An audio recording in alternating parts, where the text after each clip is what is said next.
Hello, welcome back to the channel.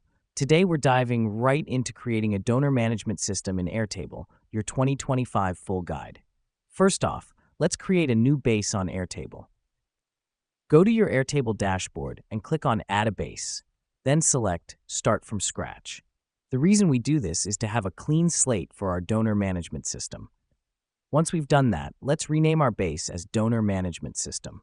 This helps us because having a specific name for our base allows us to easily locate it among other bases. Next up, let's add a table, and we'll call it Donors. In this table, we're going to add fields like name, email, donation amount, donation date, and notes. These fields will help us keep track of our donors and their donations. To add a field, simply click on the plus sign next to your last column, type in the field name, and select the appropriate field type. Now that we've done that, let me explain why this matters. Our donors table is the heart of our donor management system. It's where we'll store and manage all our donor information. Next, we're going to create a new view for our table.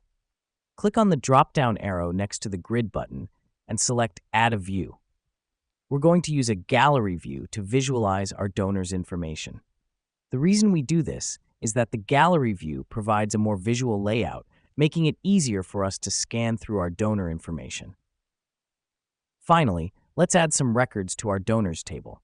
Click on the first cell under the name field and type in your donor's name, then fill in the rest of the fields accordingly. This helps us because adding records to our table fills our system with the data we need to manage our donors. Here's what's happening behind the scenes.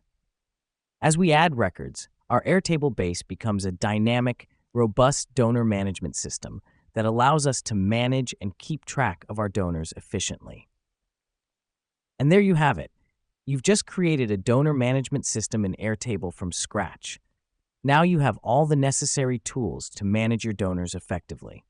Thanks for watching, and I'll see you in the next tutorial.